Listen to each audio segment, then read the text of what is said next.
All right. Hello, everybody. Welcome back. Now we're getting started on the microbiology session. I'm going to try to remind you when we get to the questions, but I'm also going to say it now in case I get too excited and forget. We're going to try to introduce ourselves when we ask a question. So just real quick, name, university, and then question. Okay. Kicking off our microbiology session is Caitlin Kowalski. She did her PhD work at Dartmouth, and she's currently a postdoc at the University of Oregon. And she's currently funded by the Helen Hay Whitney Foundation Fellowship. Thank you.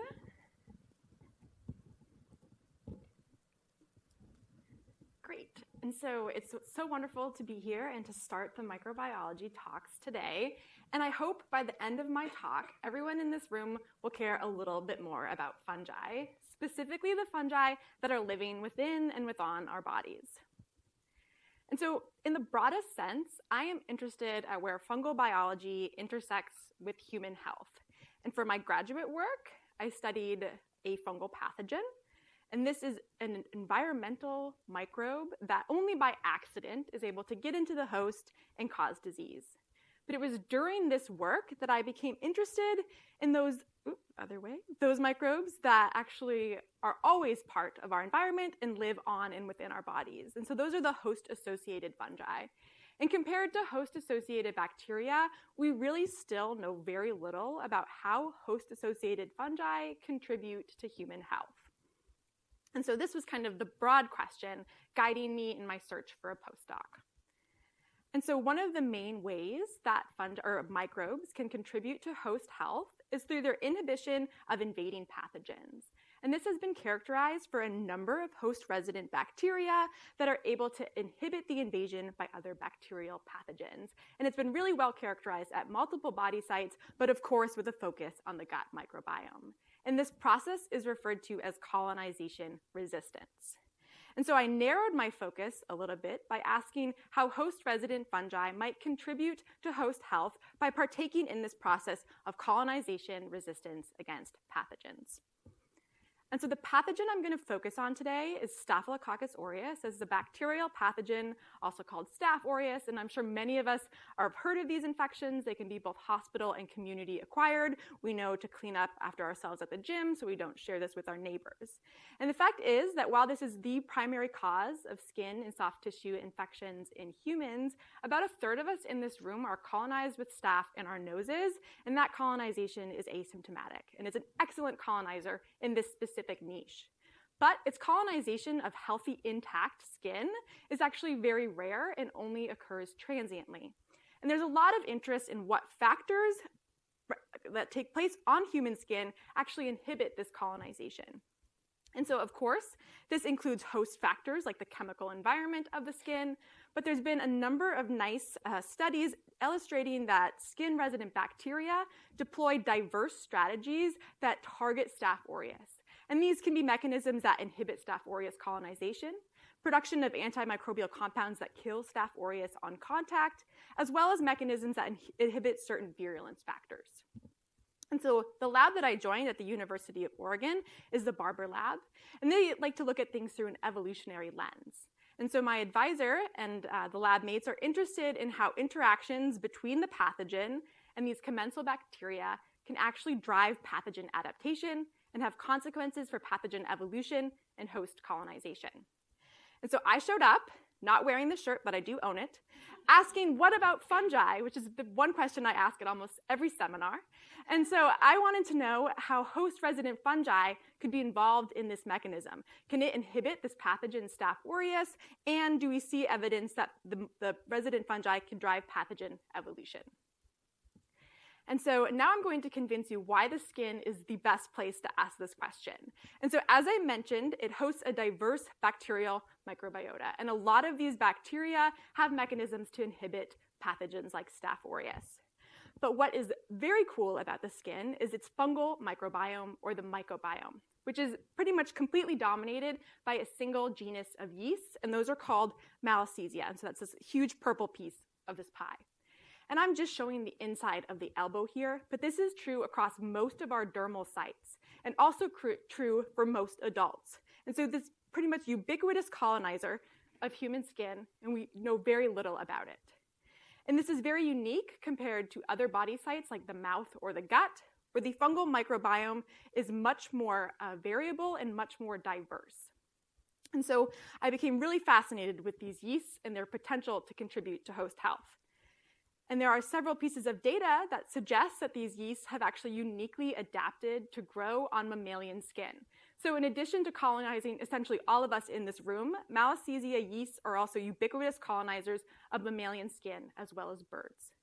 And so one of the pieces of evidence that support this shared adaptive history with their mammalian hosts is the fact that since they diverged from their plant pathogenic cousins, they've lost the ability to synthesize fatty acids. So they're actually fatty acid auxotrophs. And so they will not grow unless you provide an exogenous lipid source, which is no problem in the environment of mammalian skin because we are covered in lipids, very oily, and Malassezia is very happy to grow there.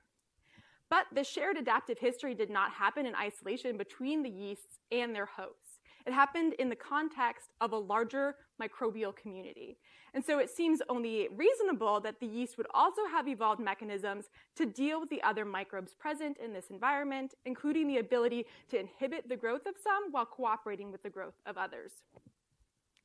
And so I'm going to very briefly talk about my postdoc work looking at this interaction between Malassezia species, but we see this occurs with multiple species, so I'm just going to refer to it as the genus name Malassezia, and the pathogen Staph aureus. And so the very basic question was whether there's any evidence that Malassezia can actually impact Staph aureus colonization of human skin. And we really wanted to study this in the context of human skin and not an animal model. So I developed a model using these human skin biopsies. And so these are from healthy donors who have undergone cosmetic surgery and the skin would otherwise be thrown away. And so it can be maintained alive in the lab for up to 10 days. And so we can inoculate these microbes in a co-culture model on the skin surface. And so what this video is showing is a video of an image of the skin surface where the yeast are labeled in cyan and the bacteria in these little areas here are labeled in green. And so the way this experiment was done was that biopsies were either inoculated with the yeast on day 1 or they received a buffer control, which in our case is PBS. 6 days later, after we let the yeast establish colonization, we inoculate all biopsies with the pathogen Staph aureus expressing GFP. And then 24 hours after adding Staph aureus, we image the biopsies as shown in the video, and then we can homogenize them and plate for Staph aureus colony-forming units, or CFUs, as a metric for colonization. More CFUs indicating more colonization. And so if we just take a look at some still images here, we can see that the biopsies that received Malassezia have very little obvious Staph aureus present on the surface, while those where Malassezia is absent have this abundant staph growth. If we look at the CFU data, we see this nicely recapitulates the images where biopsies that received Malassezia have significantly reduced recovery of Staph aureus CFUs. And so this is a very complex environment, and these interactions could be direct or indirect, but we at least have a basis to dive into this mechanism further. And to do that, we turn to several different reductionist approaches in vitro to see how these organisms potentially interact. And so in the most basic sense, we can grow Malassezia on an agar plate, so a solid surface. And then next to these Malassezia colonies, we can inoculate Staph aureus and see if it's able to grow next to the yeast. As a control, we used E. coli to see if that had any effect. And when we grow these bacteria next to the yeast, you can see that E. coli grows to the yeast colony edge, but that Staph aureus is inhibited, suggesting that Malassezia is producing a compound that's inhibiting Staph aureus growth and it's secreting away from the yeast colony. We can collect all of the secreted exoproducts when Malassezia is grown in a liquid shaking flask, and we can filter out the yeast to generate a cell-free supernatant, or CFS. And when we treat Staph aureus with this cell-free supernatant, we see this reduction in survival where no staph survives by 24 hours. And so we have this potent antimicrobial activity produced by Malassezia, and now want to ask how this may act as a strong selective pressure driving Staph aureus adaptation. And so for this, we utilize a serial passaging or experimental evolution approach where we can serially expose Staph aureus to the cell-free supernatant from Malassezia, collect those that survive, and then re-expose, every time selecting for resistance to the cell-free supernatant. Over time, we see that survival in the cell-free supernatant increases. And in this final population, we can select strains that are resistant and sequence their genomes. We find that they all have mutations in the same protein, which almost never happens, so this was very exciting. We knew exactly where to look. And this protein is called REL. It is the master regulator of the stringent response, which is how bacteria respond to amino acid starvation. It controls hundreds of downstream genes. So although we knew where to look, it was really only the starting place. And we can introduce these mutations into our wild-type background to see if they are sufficient for resistance. Here showing % survival of the wild-type strain exposed to cell-free supernatant and the evolved strain, which survives better. When we introduce one of these alleles into the wild-type background, such as A, we see that it phenocopies the strain that was evolved, indicating that these mutations are sufficient for resistance. We wanted to know if these actually occur naturally in Staph aureus. Are there strains out there circulating in the population that have mutations like this that confer resistance to cell-free supernatant? And we can introduce these blue alleles that we see occur naturally into the wild-type strain here, 1, 2, and 3, and they do increase survival. They are present at low frequency, but they are out in natural strains. And so REL controls a lot of other things in addition to cell-free supernatant resistance in Staph aureus, and it also has consequences for responses to antibiotics. And I'm not showing that data today, but these strains also respond differently to clinical antibiotics and host defenses. And so I just want to focus in the next 4 minutes on kind of where this work is going in my future directions. And so I've developed a really nice system here where we have the ability to culture Malassezia, these understudy yeasts, and Staph aureus, this overstudied pathogen, in a co-culture on human skin. And so I really want to kind of shift away from studying Staph aureus and start focusing with Malassezia at the center. And so there are a lot of questions that are still ongoing with this project in my postdoc work, and also directions that I want to take this in the future, as even if I offered, I don't think my boss will want to work on Malassezia after I leave, and so I'll be taking all of this with me. And so one of the questions for future focus is obviously what is Malassezia making? And so this is something that is an ongoing collaboration with my postdoc lab and a collaborator at McMaster University.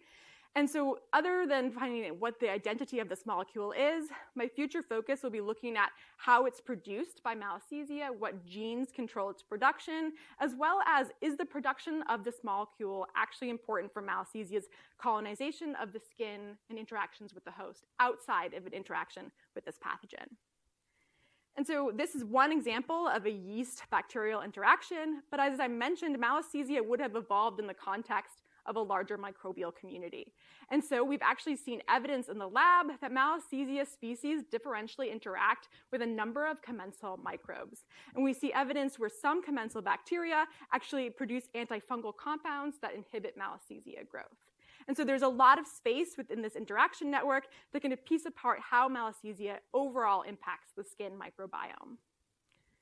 And then lastly, something I've become really interested in recently is the fact that even outside of these direct yeast-bacteria interactions, there is evidence that the yeast have taken up genetic material through horizontal gene transfer with bacteria.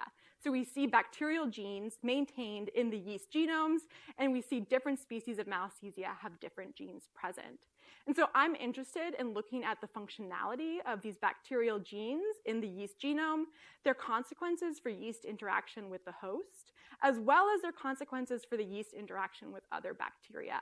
And based on the annotation of some of these genes, we think that these interactions are very likely. And so with that, I want to thank my postdoc advisor at the University of Oregon, Matt Barber, as well as the 4 names highlighted here, who are all students that I have mentored, both grad students and undergrads, that have contributed to some of the work I shared today. And of course, everyone here at Leading Edge, and then my funding through the Helen Hay Whitney Foundation, and I can take any questions.